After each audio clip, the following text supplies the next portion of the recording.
Comment vous êtes-vous rencontrés? Comment on s'est rencontrés? On s'est rencontrés en Éden, dans la présence de Dieu. Ça veut dire dans la maison de Dieu. Je peux le dire comme ça. On s'est rencontrés en fait à l'église. Hein, et on était en service en fait, on servait le Seigneur. Ça mène très loin. Moi je me rappelle seulement que j'ai vu venir une jeune femme mignonne, posée, qui avait de la stature, de la prestance. Et, je suis flattée. Ah, on était des jeunes... pieux. Voilà, c'est ça. Des jeunes motivés, aimant le Seigneur. On était en plein service, on servait le Seigneur, c'est vrai. Et on s'est rencontrés dans l'église. Mais il faut quand même dire aux jeunes qui nous écoutent, hein, nous on s'est rencontrés, mais il n'y avait pas de convoitise. C'était la piété, la crainte de Dieu. Et elle était bien, comme ça, elle était très bien, franchement. Béni Dieu. Béni Dieu. Toi, tu étais bien aussi, mais tu étais un peu... J'étais un radical. Voilà, on va dire ça. Tu as parlé d'un épisode là où j'étais... C'est ça, où bah je oui, dit, c'est quoi, oui, bah, je m'en souviendrai toujours. Je m'en souviendrai toujours. Alors, c'est vrai que tu étais le responsable. Les jeunes prenez-en de la graine, hein. Écoutez bien. Alors, à l'église, nous, on avait un groupe de jeunes. Enfin, on avait qu'on appelle l'église de maison. On se retrouvait une fois par semaine.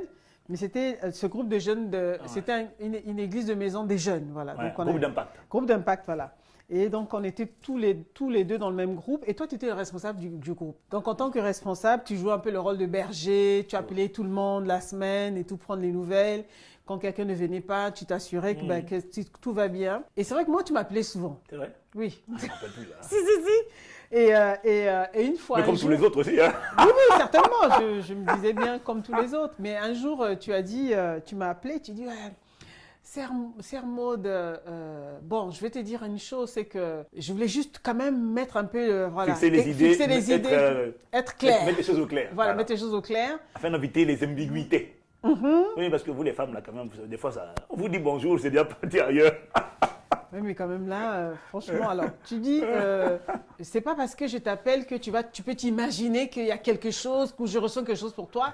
Pour moi, il n'y a rien. Alors, je me suis dit, mais pour qui il se prend ce C'est vrai que ça m'avait un peu choqué, mais bon, voilà, c'est la petite histoire. Mais en tout cas, on était plutôt respectueux, n'est-ce pas? Voilà, tu n'étais pas un gars bizarre, tu étais plutôt respectueux, courtois. Le Seigneur avait déjà travaillé. Il avait déjà délivré de la folie, de la légèreté, de l'impudicité. Et moi, j'avais basculé un peu de l'autre côté, de radical. Ah, c'était bien.